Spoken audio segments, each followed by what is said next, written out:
menurut gua bahwa perubahan yang paling efektif untuk dilakukan itu adalah perubahan yang dilakukan based on the system. Banyak yang protes, masa Smesco elit apaan katanya gitu. Di direkturnya aja ngomong begini nih. Waduh, seru nih. Kalau lu pada saat pengajuan di sistem, lu tidak punya kontrak, minimal 30% biaya operasional lu dengan UMKM.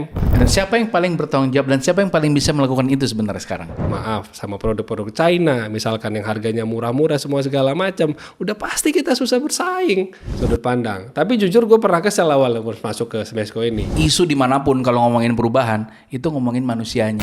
Nah ini kan sebenarnya bukan konteks kita menyalahkan orang pengusaha thriftingnya, tapi ini dalam upaya untuk melakukan sterilisasi pasar, boy. Apa sih kesalahpahaman publik tentang Smesco yang lu bisa luruskan detik ini? Kita itu adalah lembaga yang menyediakan end-to-end services untuk micro, small, medium enterprises. Lo nggak perlu gengsi untuk memulai sesuatu dari nol, karena ketika lo mencapai 100, hidup lo akan lebih bergengsi.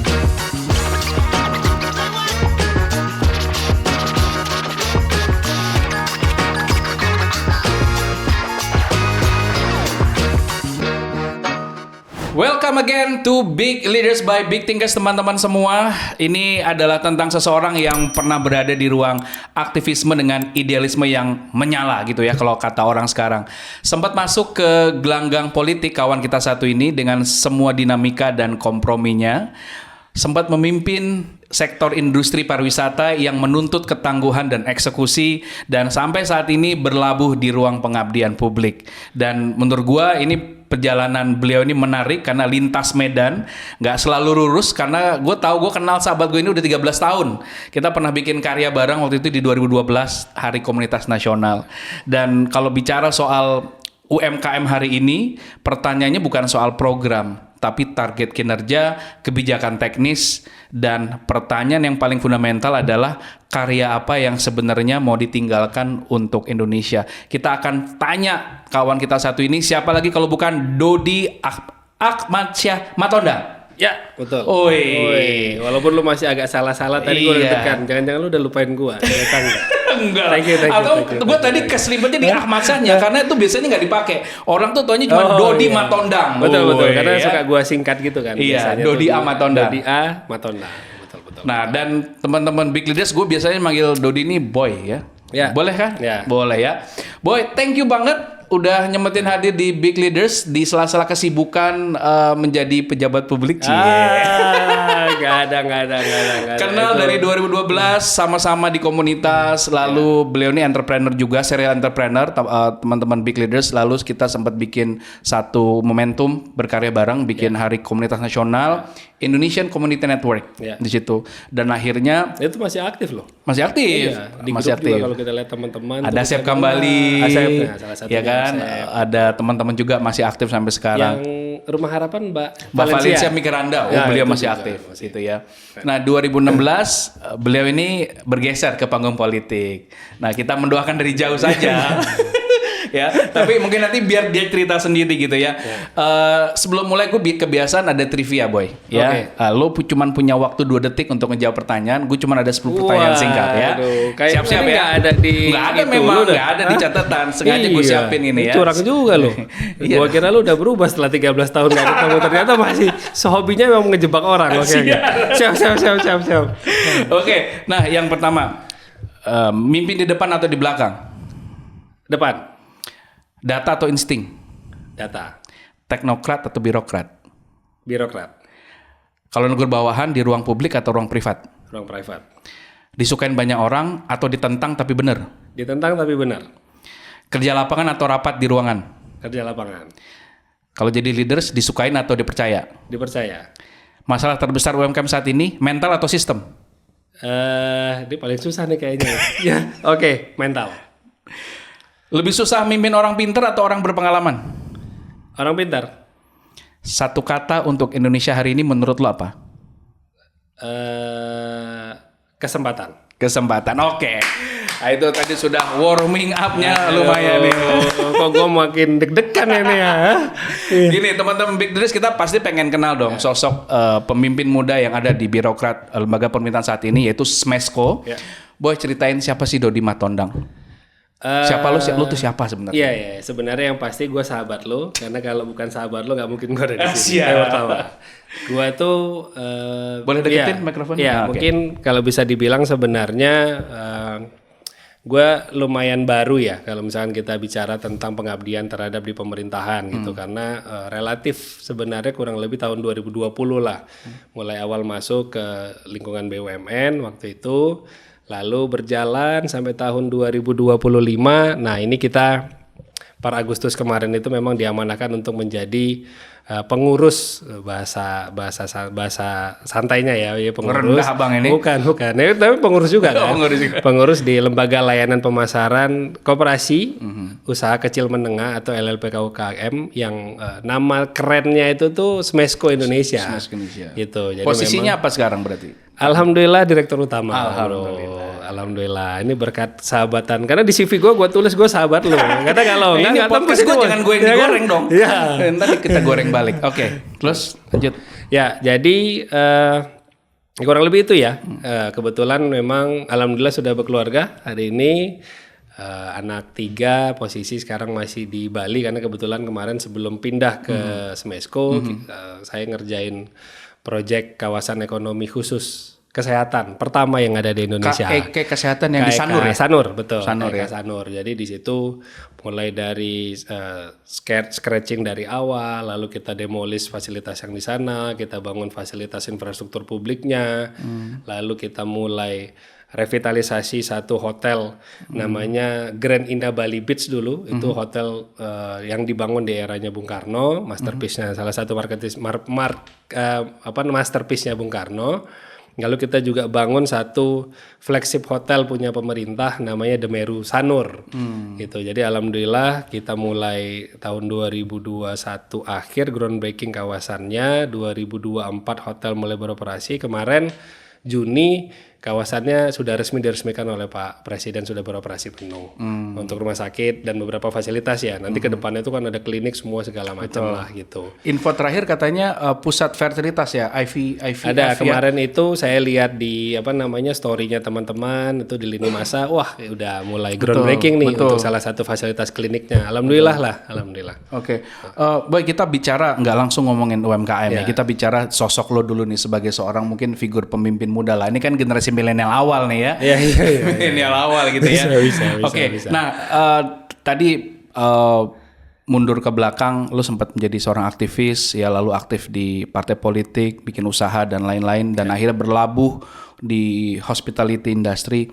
Sebenarnya nilai apa sih yang lo yang lo bawa gitu ya? Dan yang ngebuat lo menjadi yang membuat Dodi menjadi Dodi yang sekarang tuh apa aja perjalanannya?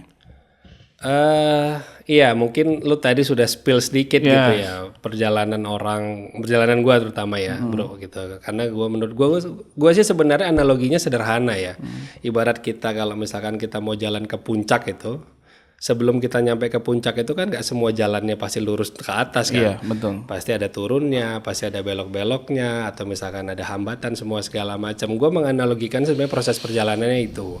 Tetapi kenapa tadi pada saat trivia itu dibandingkan antara teknokrat dan birokrat dan gue memilih birokrat gitu, karena gue melihatnya kayaknya di dalam proses perjalanan kurang lebih berkarir di dunia profesional 15 tahun terakhir lah ya, di 5 tahun terakhir ini justru yang gue melihat kayaknya mungkin passion gue kayaknya di sini deh gitu, masuk ke dalam sebuah sistem yang dimana sebenarnya menurut gue bahwa perubahan yang paling efektif untuk dilakukan itu adalah perubahan yang dilakukan based on the system.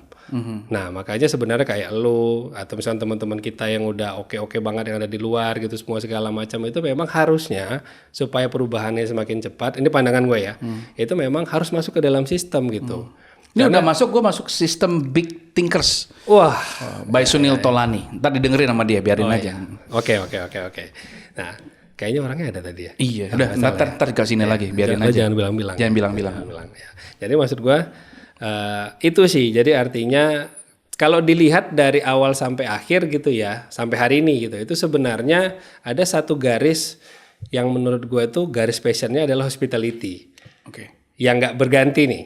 Jadi misalkan Itu dulu benang merahnya ya? Benang merahnya itu hospitality, mulai dari dulu misalkan kerja freelance di wedding organizer, lalu di event organizer, lalu pernah mencoba usaha buat tour and travel, itu juga travel dan hospitality gitu kan. Habis itu gue pernah juga jadi dosen di tempat lo, ya kan? Walaupun tidak lama kan, cuma kurang lebih setahun, tapi walaupun itu dunia akademisi atau misalkan lecturing gitu ya, tapi gue ngeliat itu ada kan sisi pelayanannya di situ. Iya, betul. Termasuk juga waktu itu pernah mencoba berkontestasi misalkan di dalam arena politik gitu ya, karena memang pengen untuk serving more sebenarnya. Nah ketika pasca itu terus dapat kesempatan untuk masuk di BUMN, kan kalau BUMN ini kan urusannya BU dan MN ya kan. Jadi BU itu adalah urusannya badan usaha, pasti profit oriented, milik negara pasti service oriented gitu, pasti ada itunya. Nah kalau gue lihat sampai hari ini kayaknya garis tengahnya itu deh, benang merahnya ini bicara pengabdian, bicara pelayanan, keramatamahan, terus diskusi, ngobrol sama orang gitu. Kurang lebih itu sih sebenarnya. Nih kita belum ngomongin Smesco-nya, masih ngomongin Doni Matondangnya gitu ya. Boy, banyak orang tuh berubah ketika masuk ke elit gitu ya, ke sistem kekuasaan gitu ya. Bukan elit bro, lu jangan gitu dong. Jangan Ntar gitu, banyak ini yang protes. Masa Smesco elit? Ayo elit apaan? Katanya gitu. Di direkturnya aja ngomong begini nih. Waduh seru nih. Nah, ini bukan berarti kita inferior. Iya. Bukan. Gini maksud gue adalah jaga lu punya value gimana di tengah berbagai kompromi yang ada. Kan lu juga orang aktivis, lu ngerti bagaimana berpolitik and how you running all things gitu ya. Kompromi itu gimana dengan hal-hal yang satu hal menurut gue yang membuat seorang leaders itu berbeda adalah konteks non-negotiable sebenarnya, terutama terhadap hal-hal yang tidak sesuai dengan aturan, gitu ya. Jadi selama kurang lebih 4 bulan terakhir lah gue di sini gitu ya. Mungkin gue yakin juga beberapa teman-teman kayaknya culture shock deh. Kayaknya ya, buat teman-teman yang nonton ya boleh ngaku boleh, nggak ngaku juga nggak apa-apa ya kan. Tapi menurut gue itu karena mungkin gitu yang memang mereka terbiasa dengan pace yang santai gitu ya. Nah ini karena sekarang itu memang pesan Pak Menteri, Pak Wamen itu memang pokoknya gimana caranya walaupun BLU tetap harus dibuat jadi kayak korporasi kayak BUMN gitu. Ya kan?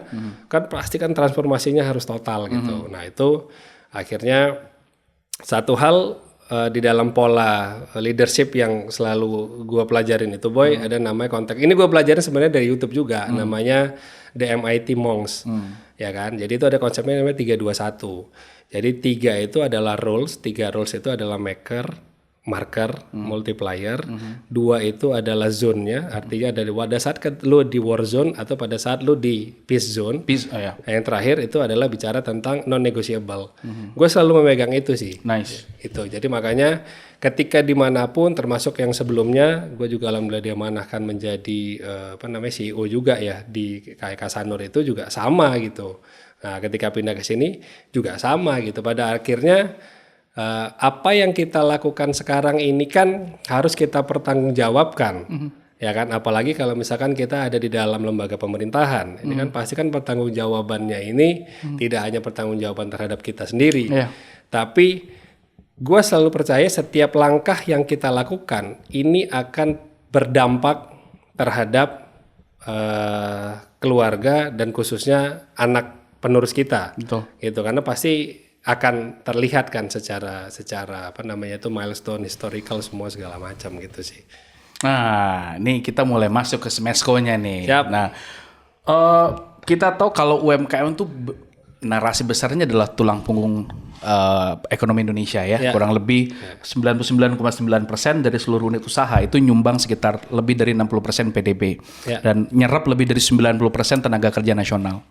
Nah ini pertanyaan yang agak agak fundamental ya, tapi bisa lo respon dengan sangat, kalau bisa sih jawabannya jangan normatif karena ini big leaders. Kita butuh jawaban-jawaban yang taktis, praktis, kalau bisa langsung ke jantungnya gitu. Oke.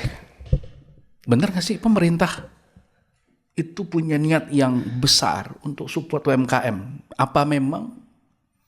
Ya kita tahu lah ya. Mungkin kita tidak ada maksud untuk membandingkan, tapi apa yang lo bisa sampaikan terkait dengan konteks niat pemerintah untuk benar-benar bantu UMKM? Kalau iya, Ya.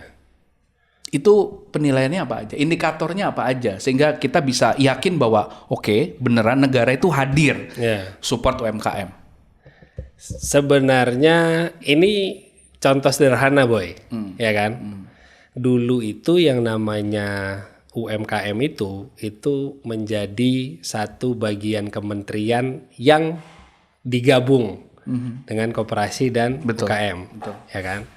Nah, ketika terjadi pengembangan, adanya satu kementerian koperasi sendiri dan lalu satu kementerian UMKM sendiri, di sini sebenarnya kita bisa melihat bagaimana keseriusannya pemerintah untuk mengurusi UMKM-nya. Ini pandangan gua ya. Silahkan kalau misalkan mungkin ada teman-teman yang berpendapat lain gitu. Lalu yang kedua, kalau kita lihat hari ini sebenarnya dengan trennya Pak Purbaya misalkan berbicara tentang bahwa thrifting itu ilegal misalkan. Atau hari ini sekarang teman-teman di Kementerian UMKM ini lagi berjuang mati-matian untuk bisa men-shifting yang mereka tadinya ini pengusaha di thrifting itu untuk bisa yuk jual produk lokal aja, sama-sama bisa laku kok, sama-sama bisa ini kok gitu. Nah, di sini kalau gue lihat adalah contoh-contoh di mana sebenarnya pemerintah itu tuh sangat fokus ngurusin UMKM. Nah, contoh sederhana nih ya, ketika misalkan ada konteks pejabat bilang bahwa thrifting ilegal misalkan. Nah, ini kan sebenarnya bukan konteks kita menyalahkan orang pengusaha thriftingnya, tapi ini dalam upaya untuk melakukan sterilisasi pasar, Boy. Karena sekuat-kuatnya UMKM, sehebat-hebatnya UMKM, tapi kalau misalkan pasarnya sudah dibanjiri sama produk thrifting, sama produk-produk China, misalkan yang harganya murah-murah semua segala macam, udah pasti kita susah bersaing. Ya kan? Nah, makanya muncullah kebijakan-kebijakan itu. Ya kan? Dibentuk kementerian sendiri supaya apa? Ada memang lembaga khusus yang ngurusin UMKM-nya gitu. Lalu misalkan dibentuk lagi, misalkan ada kebijakan-kebijakan yang mensupport. Hari ini kan kita berbicara KUR misalkan, ya kan? Untuk mensupport UMKM. Bagaimana misalkan salah satu kedeputian yang ada di Kementerian UMKM itu ada Deputi Wirausaha, itu berbicara tentang bagaimana terus meningkatkan rasio kewirausahaan yang ada di Indonesia yang hari ini jumlahnya sudah di atas 3, mungkin sekitar 3,2% gitu ya rasio kewirausahaan. Walaupun lebih tinggi dari target yang sudah ditetapkan di tahun ini, tapi itu kan angkanya juga masih lebih rendah gitu. Jadi artinya kalau gua hari ini malah melihatnya sebenarnya ini kesempatan besar untuk teman-teman UMKM, baik yang belum dia bisa memulai, baik yang sudah dia bisa membesar. Gitu. Karena memang concern pemerintah ini lagi luar biasa besarnya loh terhadap UMKM gitu. Mungkin itu beberapa ukuran ya. Selain itu juga misalkan banyak kebijakan-kebijakan, contoh nih ya. Di dalam undang-undang pengaturan infrastruktur publik, bahwa di dalam infrastruktur publik itu dia harus mengalokasikan 30% area komersialnya untuk UMKM misalkan. Atau misalkan kayak pengalaman gue sebelumnya di kawasan ekonomi khusus. Lu Boy nggak akan bisa mendapatkan status pelaku usaha di kawasan ekonomi khusus kalau lu pada saat pengajuan di sistem lu tidak punya kontrak minimal 30% biaya operasional lu dengan UMKM. Oke. Artinya Jadi sebenarnya itu the stated ada di situ. ada banyak banget. Tapi kenapa nggak bunyi, Boy? Dalam artian apakah kebijakan memang kurang tersosialisasikan? Ya. Atau memang tidak ada upaya terencana supaya orang tuh memang banyak tahu gitu loh? Sebenarnya ya mungkin ini salah satu upayanya pemerintah ya ketika misalkan ini dikembangkan ada satu UMKM khusus akhirnya yang gini-gini mulai bunyi. Ya kan? Nah, hari ini kan orang mulai berbicara wah UMKM harus ada di area-area infrastruktur publik, UMKM harus ada di area-area misalkan fasilitas. Nah, misalkan ada di ya kita bisa bilang di instansi-instansi pemerintah gitu ya, semua segala macam gitu. Terus misalkan kita sudah mulai lebih aware ketika berbicara nih UMKM harus naik kelas misalkan ya kan, dia bisa naik ke ekspor atau misal capacity buildingnya lebih meningkat, semua segala macam gitu kan. Artinya kalau kita sih dari sudut pandang kita gitu ya, walaupun gue coba sering ngobrol sama orang gitu ya, kelihatan bergerak, tapi kita juga sadari mungkin ini dampaknya belum terlalu besar. Karena bagaimanapun juga kita sadari Kementerian UMKM-nya ini kan juga sebenarnya baru. Smesco-nya lama, Pak. Smesco-nya ini dari tahun 2007. Oke. Gitu. Tapi Kementerian UMKM-nya sendiri memang baru dari tahun 2024 kan di pemerintahan eranya Pak Prabowo gitu. Nah, kita bicara balik ke konteks leadership lagi. Ya. Ketika kita diamanahkan satu tugas baru, pasti kan ada idealisme, ada semangat, ingin ada spirit of changing something itu gede banget, ingin merubah sesuatu. Tapi kadang-kadang driver yang biasa bawa mobil Ferrari, ketika dia dipaksa untuk membawa kendaraan yang bukan Ferrari, itu kendalanya banyak. Speednya nggak sama, ya kan? Engine-nya juga beda. Nah, sehingga butuh adjustment. Ini gue mencoba menggunakan bahasa metafora yang sehalus mungkin gitu ya. Nah, gimana cara lo tune in itu semua supaya semua orang yang ada di Smesco di saat ini yang lo pimpin bisa punya cara pandang yang sama, ya ke depan bisa ngelangkahnya punya langkah yang memang pace-nya sama. Ada hal-hal yang lo lakukan atau mungkin bahasa gamblangnya yang lo korbankan, ya apalagi tadi lo memilih untuk benar walaupun ditentang kan gitu, ya kan? Ceritain dong dalam artian proses ketika lo boarding sampai 4 bulan sekarang, ya kan? Boarding di Smesco sampai 4 bulan sekarang, lo udah ngelakuin apa aja dan lesson learn terbaik apa yang mungkin teman-teman bisa dengar gitu dalam konteks perubahan berorganisasi. Ya, oke. Mungkin analogi antara Ferrari dan non Ferrari tadi itu cukup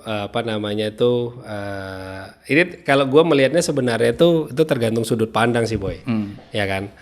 Artinya gini, orang mungkin melihat bahwa Ferrari itu sesuatu yang sangat wah gitu. Padahal mungkin kalau misalkan mobil biasa-biasa aja bagi beberapa orang juga ini sebenarnya sangat wah. Ada garis yang kita coba mainkan di sini adalah artinya pertama berbicara tentang sudut pandang, terus yang kedua adalah sebenarnya value.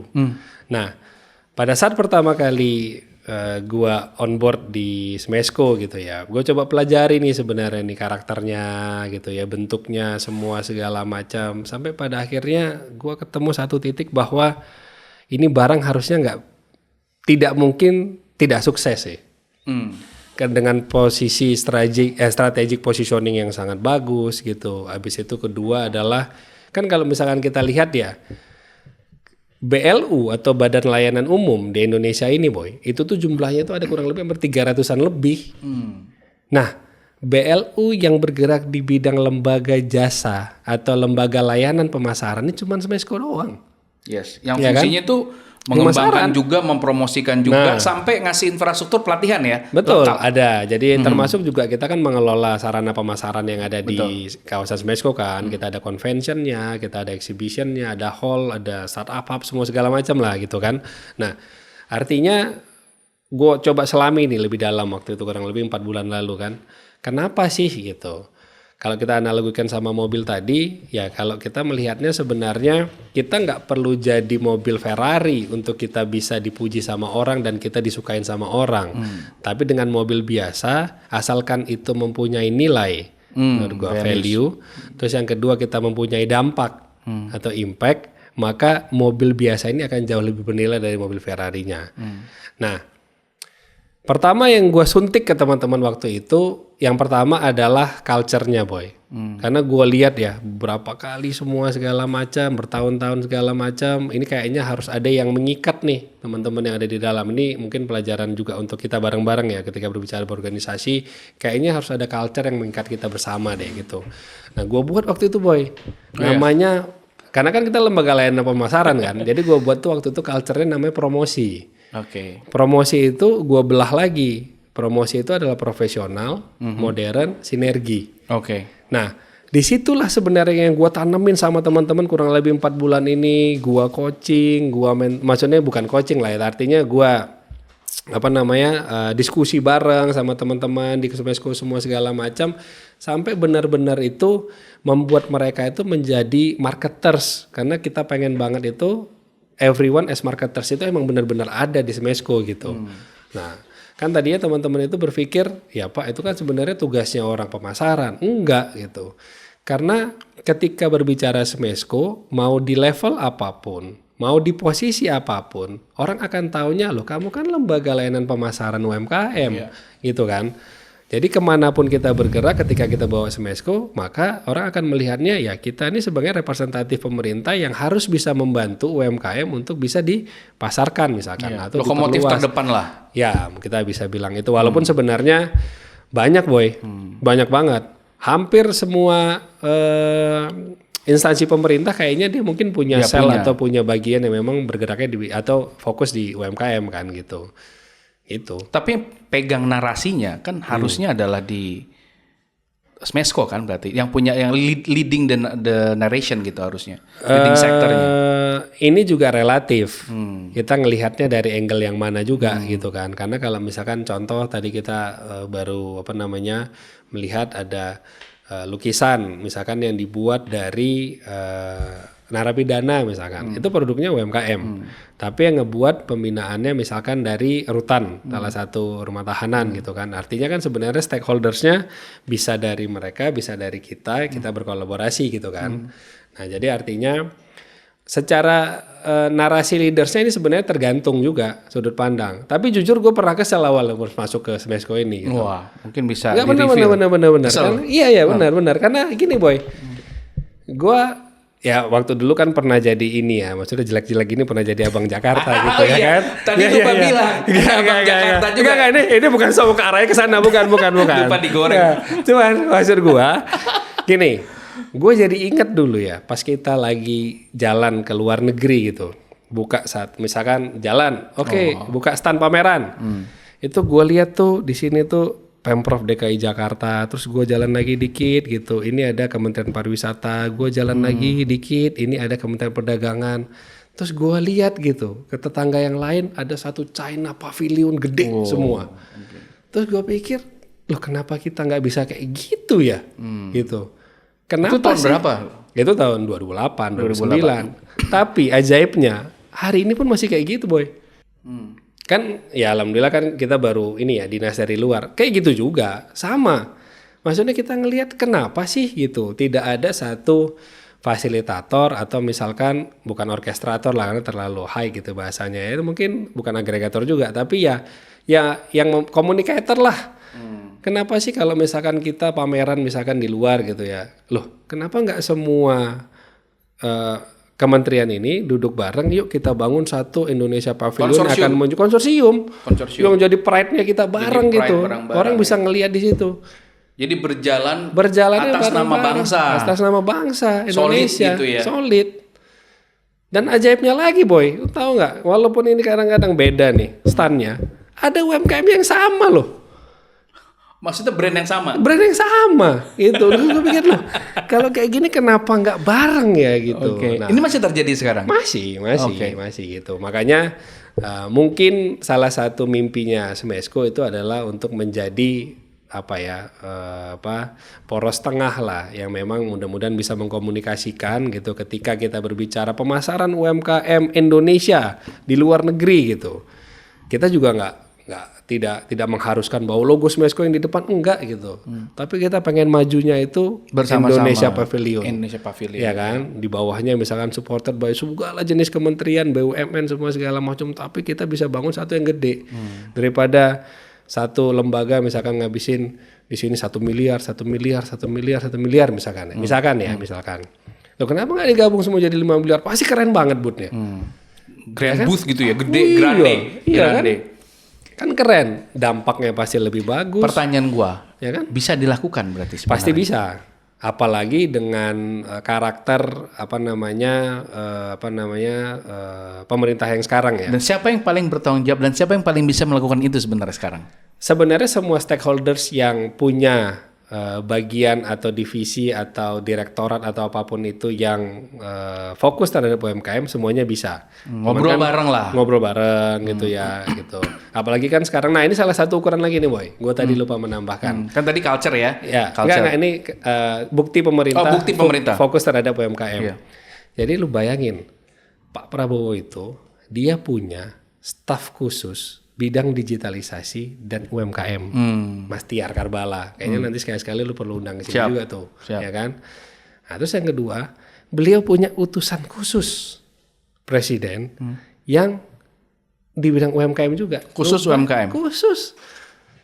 Jadi kalau misalkan hari ini dibilang gitu ya, mungkin diseminasi informasinya atau dampaknya, multiplier efeknya atau domino efeknya memang mungkin belum sampai nih ke seluruh. Lu bayangin jumlah UMKM ini hampir 57 juta boy. Gimana kita bisa sentuh semuanya dalam 1 tahun kan enggak? Ya kan? Belum lagi yang misalkan UMKM konteksnya mikro. Itu. Challenge-nya adalah menjaga konsistensinya mereka atau sustainability-nya.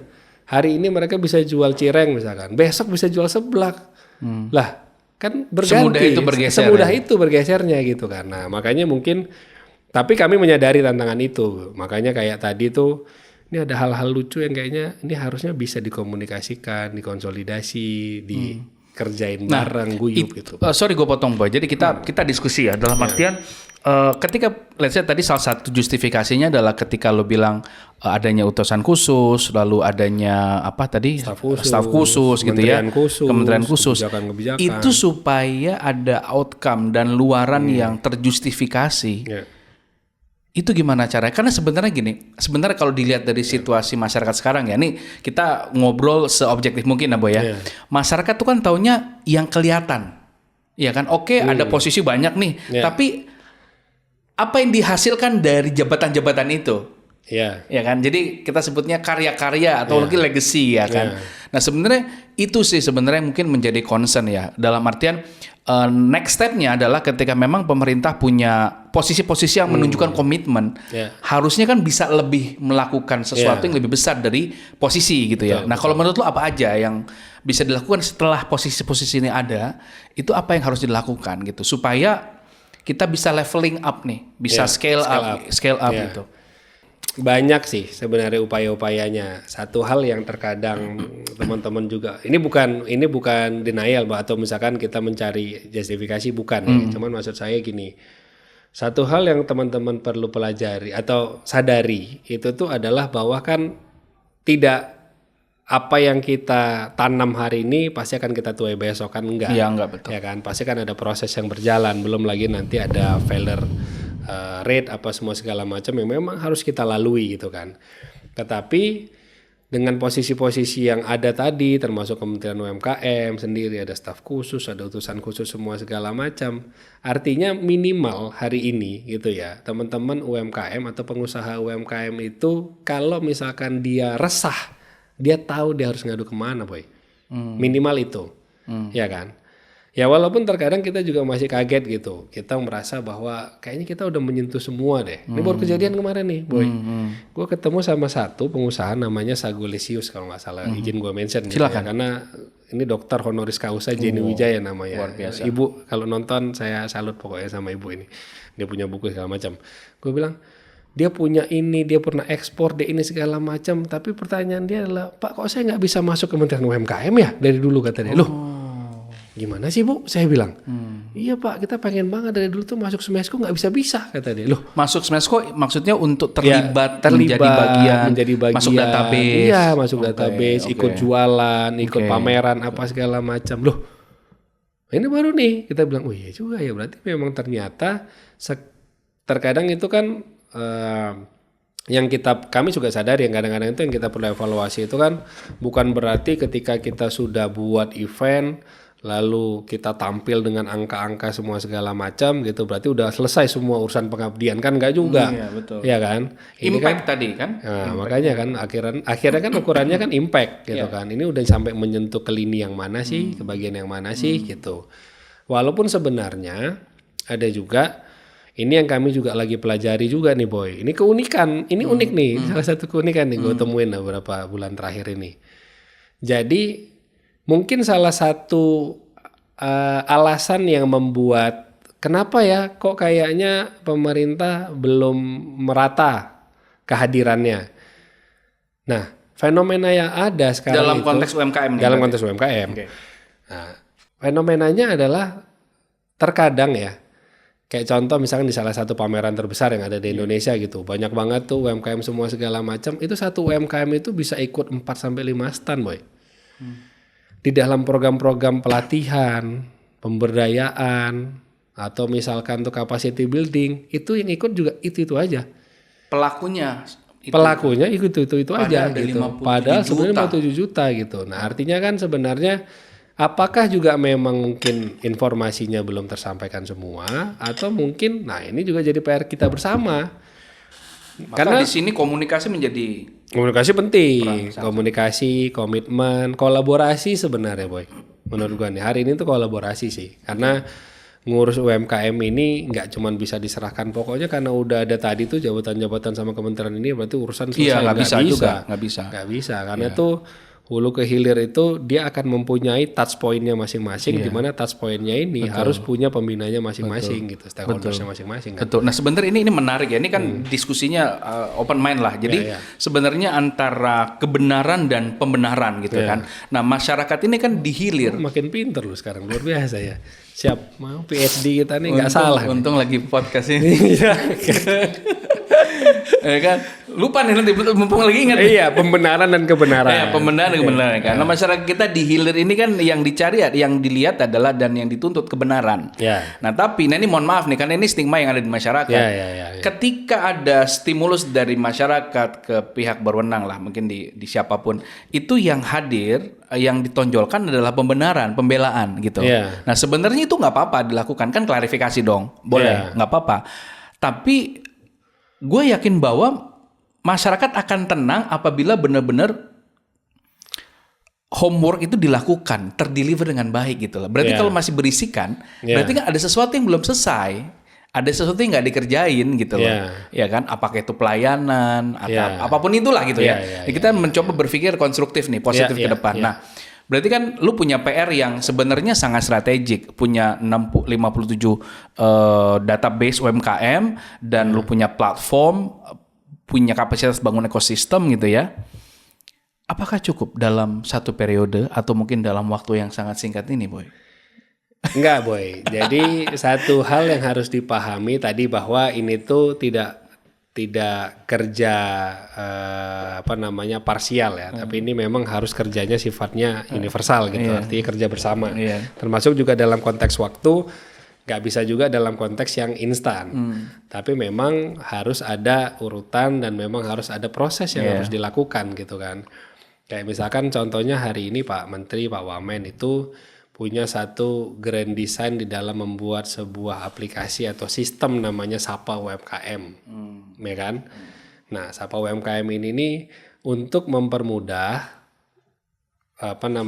integrasi data-data terhadap UMKM yang ada di Indonesia supaya nanti program-program yang dihasilkan, yang diberikan itu tuh memang benar-benar bisa tepat sasaran dan merata. Salah satu tujuannya itu, ya kan? Nah, apakah misalkan dengan adanya Sapa UMKM ini berarti semua yang tadi itu bisa langsung memuaskan semua pihak gitu? Enggak juga. Pasti masih akan ada yang berisik, tetapi kan seiring berjalannya waktu, ya kan? Ketika misalkan masyarakat sudah menerima atau merasakan manfaatnya, pasti mereka sudah akan mulai berpikir, oh iya ya gitu, ya kan? Kan ini sebenarnya ada gini loh, kalau kita berbicara konteks noise yang ada di lini massa, sosial media, semua segala macam itu, kami kan juga pelajari ya. Gitu, mana yang memang sifatnya konstruktif, mana yang destruktif gitu, mana yang memang cuma noising aja gitu, ada yang kan caper aja gitu kan, ada juga gitu kan. Nah, kalau memang sifatnya konstruktif pasti kita akan ajak, bahkan kita nggak jarang kok kalau misalkan ada yang wah ini kayaknya bagus nih untuk kita ajak diskusi nih gitu, kita ajak diskusi, ngobrol, undang semua segala macam gitu.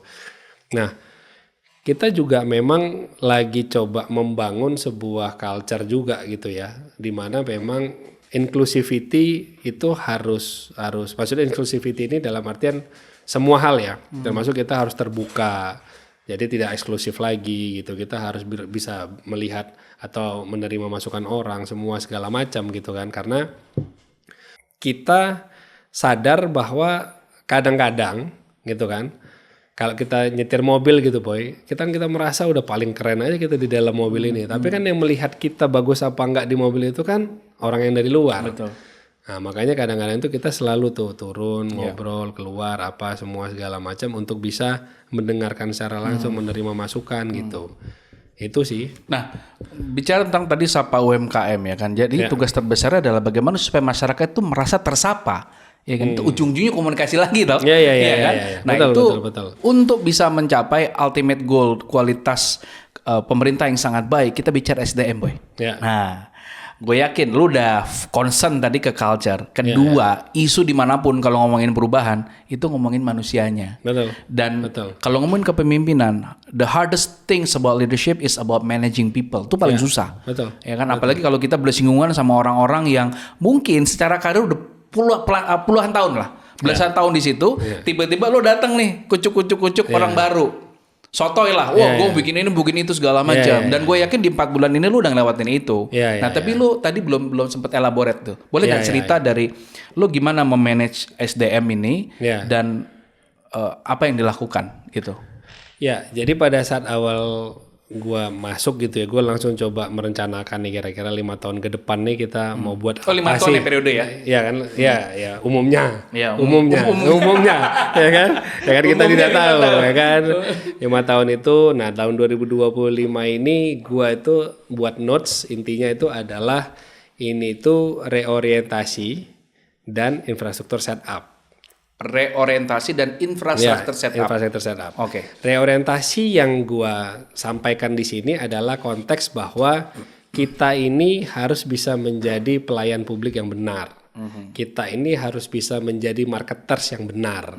Kita ini harus bisa menjadi mitra profesional bagi ekosistem UMKM. Itu tuh. Kita ini berarti semua SDM-nya dulu kan kita semua. bicara SDM-nya, Smesco. Karena kalau kementerian kan di Pak Menteri Pak Wamen kan. Nah, jadi di Smesco itu kita bilang itu.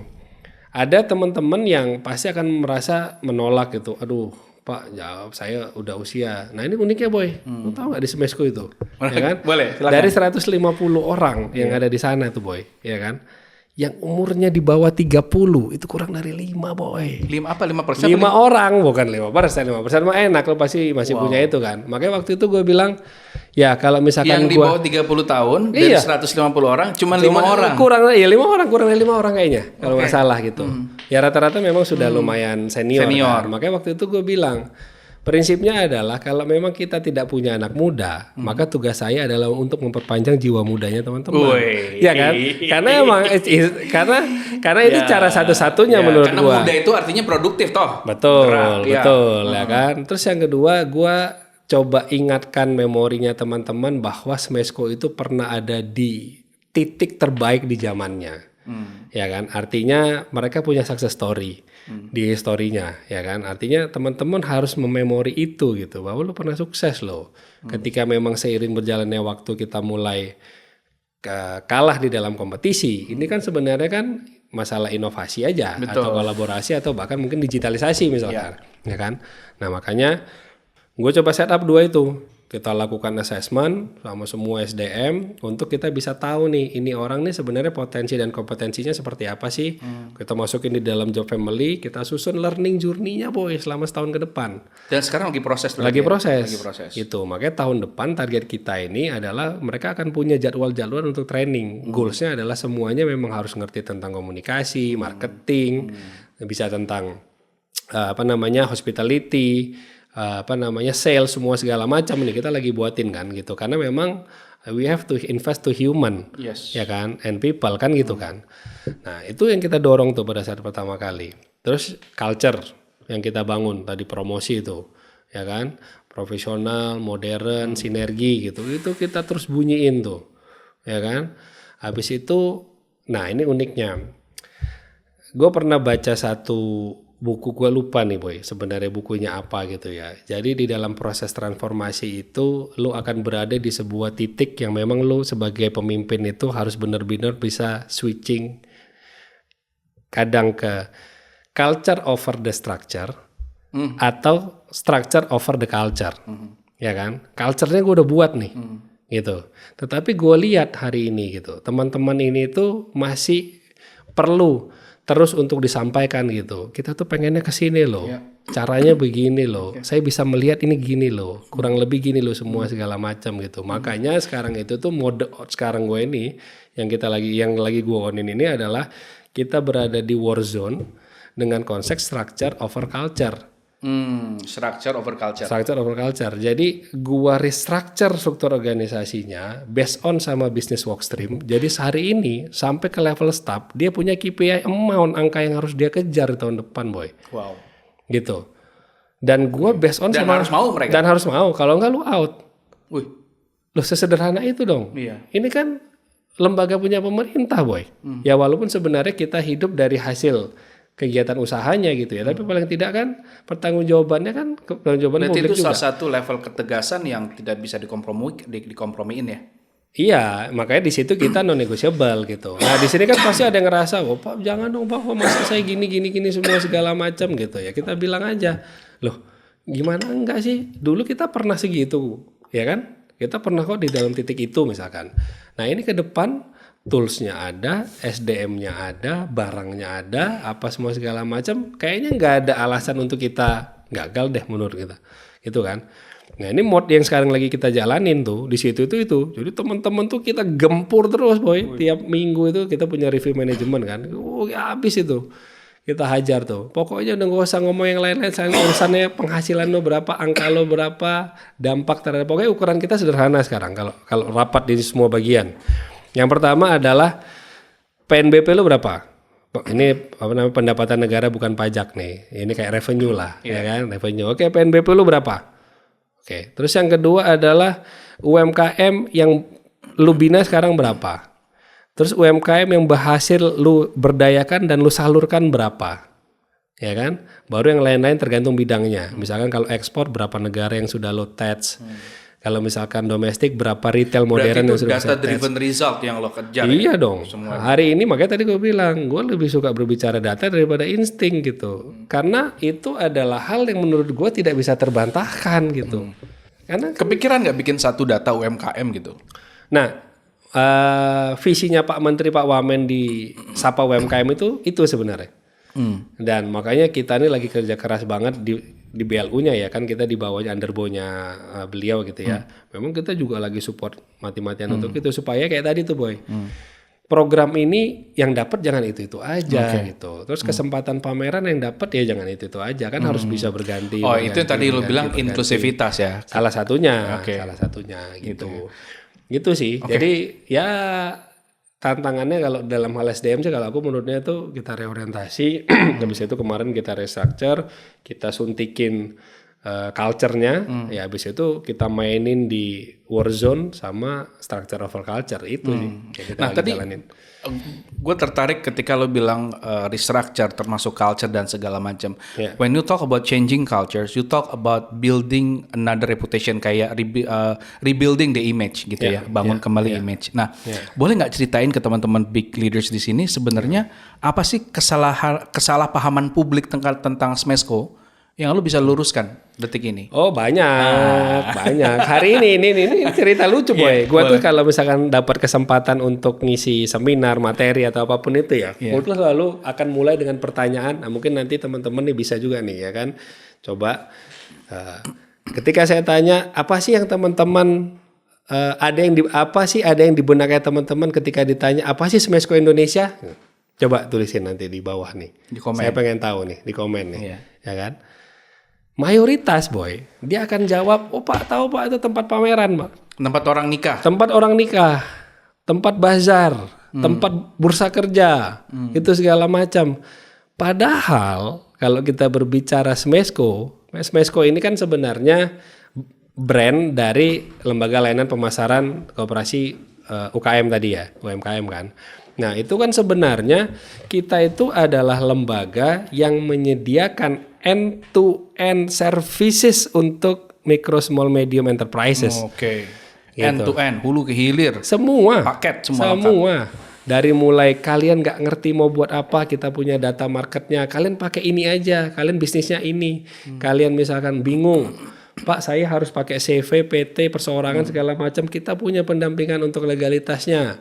Lalu misalkan Pak saya harus sertifikasi, kita punya pendampingan sertifikasi halal, PIRT, BPOM, lengkap apa ISO semua lengkap. Termasuk ke akses ke Termasuk investor. akses pasar. Akses pasar. Jadi misalkan nih Udah produknya jadi, oke Pak, saya bingung mau jual di mana. Kita bukain akses pasarnya. Ketika misalkan dia mau scale up, Pak, saya nggak punya pembiayaannya, kita bukain akses pembiayaannya, ya kan?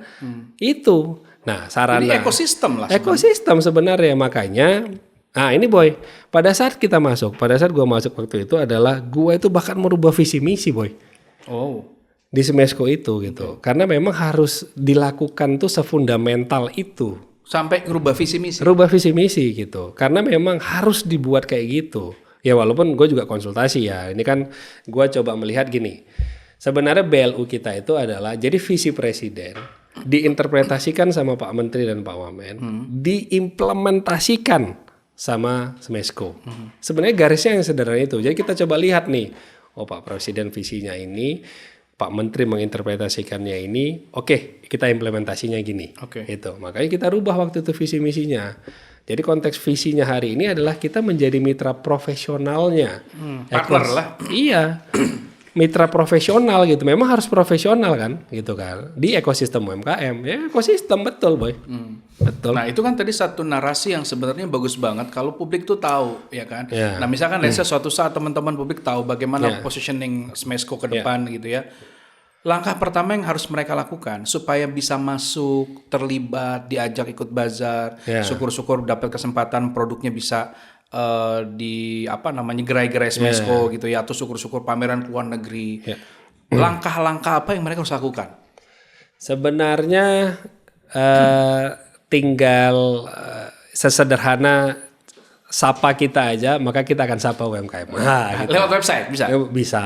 Website. Bisa lewat sosial media. Atau misalkan pas lagi lewat Smesco mampir aja masuk gitu. Oke. Ya, mau kemana? Pokoknya mau ngapain Bu? Saya mau pengen punya usaha gitu. Nah gini Boy, ini gua ingin men-challenge lo gitu ya. Biasanya kan komunikasi ke pihak berwenang yang tinggi tuh kadang-kadang agak slow response ya kan, dan ini menjadi isu ya ketika misalkan kita punya janji oke, kita akan layani, kita akan bla bla bla bla bla, ternyata di lapangan kenyataannya nggak kayak gitu tuh, responnya lambat, nggak diladenin segala macam. Lu punya sistem apa tuh untuk checking and monitoring bahwa mandat lu tuh benar-benar jalan gitu, dilakuin gitu ya? Kalau di Smesco sendiri kita ada dashboard monitoring system. Jalan itu berarti? Jalan dong, kita ada SLA-nya di situ. Jelas. Jadi ketika misalkan data masuk, diterima sama siapa, ini harusnya prosesnya berapa hari, semua segala macam. Yang memang core-nya di kita, nah ini kita perlu kasih informasi juga. Yang memang core-nya di kita, itu kita pastikan SLA-nya harus achieve.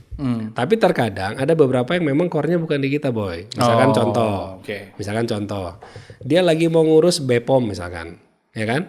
Kan itu kita jatuhnya mitra dengan BPOM misalkan ya, contoh ya gitu. Pasti kan ya kita harus ikutin prosedurnya mereka gitu. Walaupun terkadang karena strategic positioningnya kita juga bagian dari pemerintah, kadang-kadang ngetoknya lebih enak gitu. Kalau yang lain kulo nuwun permisi, kalau kita bro gitu. Nah, gitulah lebih kurang lebih ya lebih analoginya lebih casual gitu kan. Nah, itu tapi tetap kita pantau nih proses-prosesnya gitu. Oke. Tadi nyinggung milenial gitu. Ini juga mungkin akan berlaku apa ya? Gini gue minum dulu nih. Boleh minum dulu. Ya kita kasih juga dulu. Kalau ngomongin milenial lalu atau Gen Z jadi pemimpin usia muda di tengah sistem yang banyak kerapuhan senior ya, dan lu tiba-tiba muncul di atas, adalah pasti siapa sih lu gitu ya kan, diremehin ya kan. Nah ini mungkin terjadi nggak sama lo aja, sama teman-teman kita di luar sana yang mungkin dalam konteks situasi sama. Nah kalau lo sendiri, lo how you overcome the situation sehingga akhirnya berbalik tuh situasinya. Nah, dan lu punya pengalaman nggak hanya di Smesco, lu ketika jadi CEO di KAK di Bali, ya kan, dan pengalaman sebelumnya. Nah ini mungkin leadership lesson learn yang lu bisa share ke adik-adik lah mungkin kalau ada di posisi itu sekarang. Jangan ke adik-adik dong, teman-teman kan. Teman-teman kita masih tergolong milenial. Lu kan masih milenial, masih milenial, iya kan? Iya. Jadi kalau ya pasti situasi itu ada ya, mau dimanapun, nggak cuma di dunia pekerjaan, nggak cuma di pemerintahan, kadang kita juga di organisasi, di komunitas, di mana kadang di sosial media semua segala macam lah ya kan. Cuman maksud saya kayaknya buat kita itu bahwa penting untuk bisa fokus pada visi dan mimpi sih boy, kalau menurut gua ya gitu. Karena lo nggak perlu gengsi untuk memulai sesuatu dari nol, karena ketika lo mencapai 100 hidup lo akan lebih bergengsi. Nice. Wah, Lo iya dong. keren. Betul. Iya, Yes. iya maksud gua walaupun misalkan ada yang bilang, ih masa lu di situ gitu ya, masa lu gini, lu siapa sih lah, segala macam, nggak usah pedulin yang kayak gitu gitu. Ngapain? Nggak usah dipeduliin gitu. Nggak perlu sensitif terhadap hal-hal yang terkadang itu malah bisa mengganggu fokus lu terhadap visi dan mimpi gitu. Jalanin aja sesuainya, step, tracknya semua segala macam. Karena menurut gua sering banget, kita dulu nih sering banget gua selalu bilang ini, orang yang sukses itu adalah orang yang suka berproses dan orang yang suka memperluas akses. Nice. Berproses dan memperluas akses. Iya, betul. Karena hari ini tuh kita harus tahu networking is the king of the game. Yes. Iya kan? Yes. Ya misalkan ya walaupun orang bilang wah ini ya karena temennya Pak Menteri apa, atau misalkan temennya atau kenalan sama Pak Wamen misalkan apa segala macam itu, tapi kan kita kan proven gitu. Kita bicara, nah ini menarik nih. Ini kita bicara kepantasan sebenarnya, Ya. kan? Kita memahami bahwa konteks kepemimpinan saat ini adalah kita bicara kedekatan. Nah, tapi kan kedekatan itu harus dibalut dengan konteks profesional. Kita nggak mungkin dong ajak teman kita yang mungkin nggak kompeten gitu Iya, kan. betul, Iya betul, kan? Nah, betul. jadi Setuju betul ya. Setuju banget. Kepantasan itu menjadi penting, benar ya? Betul. Apalagi orang-orang yang sudah selevel menteri atau pejabat segala macam gitu kan, pilihannya lebih banyak, boy. Iya nggak sih? Yes. Jadi tidak hanya cuma faktor kedekatan pasti. Ya walaupun sebenarnya kan kita juga tidak ada yang abadi juga kan. Kita kan juga dalam proses ya, memang kita juga punya KPI, kita punya target, kita juga dievaluasi, kita di warning semua segala macam kan gitu kan. Tapi kan ada hal-hal yang memang kredensial dan portfolio itu menjadi penting. Makanya kalau mungkin cerita sederhananya reputasi lah Bu ya. Reputasi itu penting gitu. Makanya buat teman-teman itu tuh yang masih muda gitu ya, memang harus tuh cari pengalaman sebanyak-banyaknya, bangun network seluas-luasnya semua segala macam. Iya, dan gue yakin Dodi Matondang di hari ini adalah tempaan dari Dodi yang di Maton 10 tahun lalu, dari mulai Abang Jakarta. Tadi lupa ke mention guys, mohon maaf ini. Bang Dodi ini adalah Abang Jakarta tahun 2008. Jadi sudah ditempa waktu itu mental dan lain-lain. Nah, bisa dijustifikasi nggak sih bahwa dalam artian ini banyak teman-teman juga nih yang kebetulan kan kita sama-sama juri lah gitu minat dan masih juri ya? Masih alhamdulillah. Masih. Waduh, jadi luar biasa Bapak. Jadi minat dan spirit itu tidak se-hype dulu ikut pageant. Nah, mungkin sebagai orang yang pernah ada mengikuti kompetisi dan menang, apa lesson learn-nya dari sebuah proses pageant yang mungkin teman-teman bisa berpikir ulang, akhirnya jadi semangat lagi nih ikut Abang None, ikut pemilihan gitu ya. Apa aja yang dipelajari dari proses itu ya, terutama dalam proses pembentukan kepemimpinan diri gitu. Ya sebenarnya gini, kalau di pageant itu memang kita juga harus pintar-pintar memilih pageantnya juga boy. Nggak serius ya kan? Iya serius gitu. Jangan juga nanti misalkan Mas Tovan tiba-tiba ikut Putri Indonesia, jangan. Maksud gua itu ya kan, jangan gitu. Tapi gini, Abang ini halus sekali. Bukan. Jadi gini, kenapa waktu itu pada akhir mungkin kecemplung kali ya di Apnon itu, karena pada awal masuk karena memang udah diajak-ajak gitu, udah lu masuk gitu ya, sama senior kita juga gitu. Pak Menteri itu Apnon loh. Oh ya. Woi, dia Apnon tuh, beliau Apnon. Terus kita ada satu staf khusus menteri juga, Pak Bang Syafat Perdana, Apnon juga gitu. Di kementerian itu ada beberapa Apnon lah. None kayaknya belum, mungkin setelah ini kita ya kan. Tapi setelah masuk gitu, habis itu wah, mulai pelajari nih. Strategis banget ya posisi Apnon gitu ya. Karena kita berada di jembatan yang kalau ke kanan ini mau masuk pemerintahan akan mungkin lebih punya jalur gitu ya. Ke kiri, wah ternyata bisa jadi entertainment gitu. Ini di Apnon nih gitu. Terus ngelihat alumninya semua segala macam, wah ini kayaknya memang sesuatu yang bagus gitu kan. Jadi artinya teman-teman itu ketika misalkan mengikuti hal itu atau misalkan pageant, pemilihan apapun, kompetisi apapun gitu. Apalagi kan kalau anak-anak muda sekarang ini kan jiwa kompetisinya kan tinggi banget nih Boy. Tinggi banget. Ya kan? Ya, kompetitif Nah, sekali. memang harus pilih-pilih juga gitu. Bagaimana kompetisi yang memang benar-benar bisa mendevelop dirinya dia. Lalu kira-kira ini bisa mensupport career path-nya dia. Bisa dibilang itu jadi fondasi networking yang bagus. Bagus banget dong. Iya. Bagus banget gitu. Ya, contoh lah tadi misalkan kita izin Pak semua. Siapa yang tahu sih Boy Pak Menteri misalkan mantan Abang Jakarta misalkan ya kan, terus ternyata kita kenal gitu ya kan, sesama pernah menjadi Abang Jakarta misalkan gitu kan networking ya kan pada akhirnya gitu. Dan ketika kita berada di sama-sama sebuah institusi, lembaga atau misalkan organisasi, ketika kita tahu bagaimana kita ditempa, kita akan tahu juga bagaimana kualitasnya junior-junior kita, karena kita tahu bagaimana dia ditempa. Ada kesamaan karena kita tahu nih orang bagaimana ditempa kan gitu. Iya, betul. Oke. Nah, menarik. Nih kalau bicara kepemimpinan lagi dan lagi, ini bukan klise tapi ini sesuatu yang terus diingatkan bahwa kepemimpinan yang baik adalah kepemimpinan yang menciptakan pemimpin yang selanjutnya, ya. A good leader is regenerasi. Betul. Nah, tadi belum sempat kebahas legacy dari CEO atau direktur utama sebelumnya yang sudah bagus dan lo teruskan gitu ya, dan let's say another 5 years lo mau bangun legacy apa ke penerus lo nanti ya. Jadi dari apa yang ditinggalkan, apa aja yang bagus dan apa yang lo improve, dan ke depan ini lo mau ngapain? Kalau kita ambil spirit Kaizen, ya kan, ambil yang baik, buang yang buruk, ciptakan yang baru, ya kan. Jadi artinya tidak mungkin hal yang kemarin semuanya buruk kan enggak juga, tidak mungkin semuanya, mungkin ada juga yang kurang baik yang kita perlu perbaiki juga ada juga gitu. Tapi memang paling penting adalah untuk leaving a legacy, ya kan. Nah, satu hal kalau misalkan kita berbicara di pemerintahan khususnya di Smesco gitu ya, legacy yang paling baik itu ya tentunya kita berbicara tentang karakter SDM yang benar-benar bisa menjadi pelayan yang baik untuk pengusaha UMKM, ya kan. Makanya kita sangat fokus banget untuk bisa membangun karakter orang-orang yang ada di Smesco itu.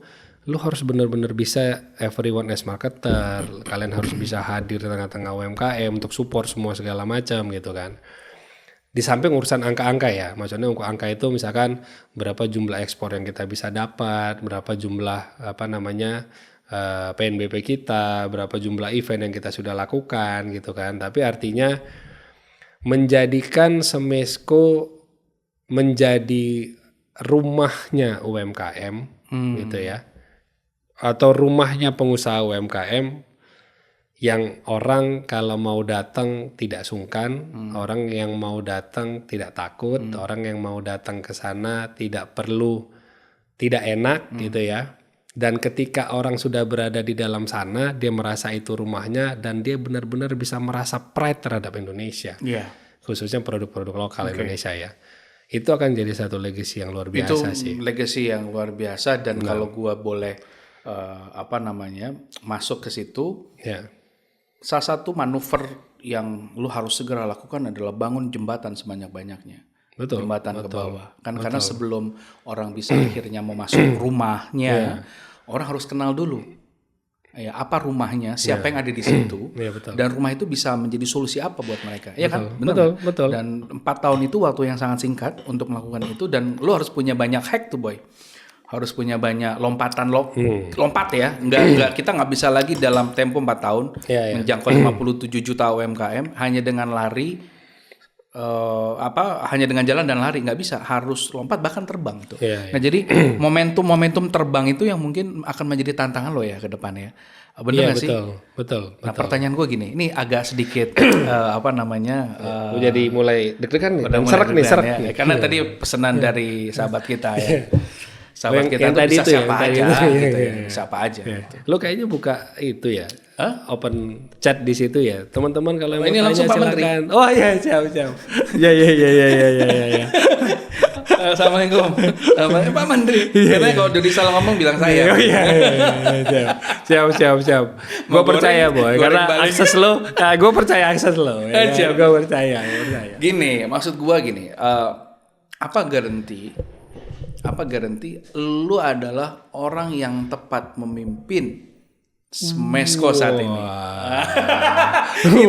itu pertanyaan Gong. Ya.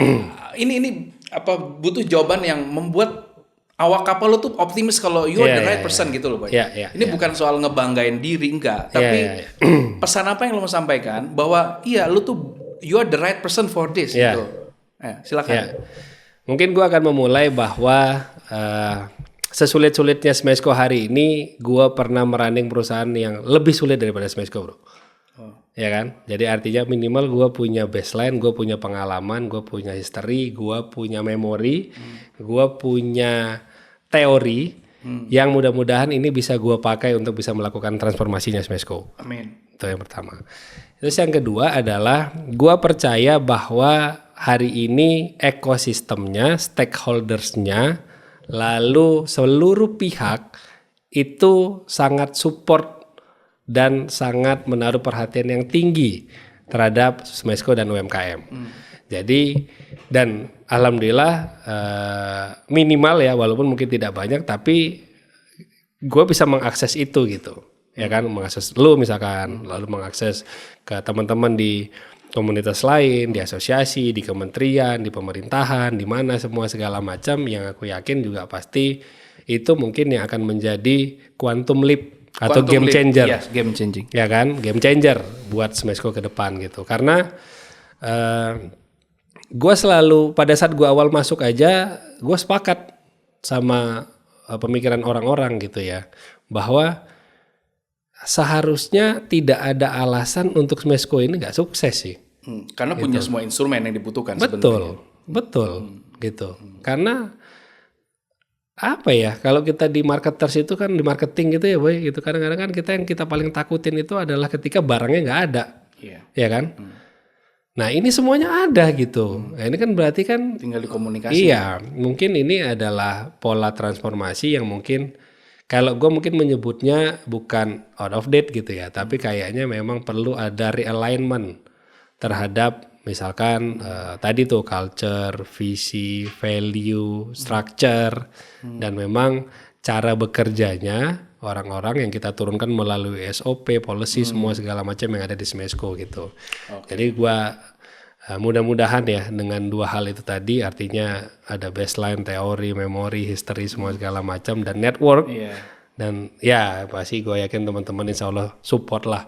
Karena kalau urusan UMKM ini kan bukan untuk urusan kita boy. Betul. Ya kan, tapi ini kan untuk urusan Indonesia. Tinggal lu apa yang mau ditinggalkan nanti. Betul. UMKM itu jumlahnya ya 57 juta. Ini kan relatif ya, 57 juta.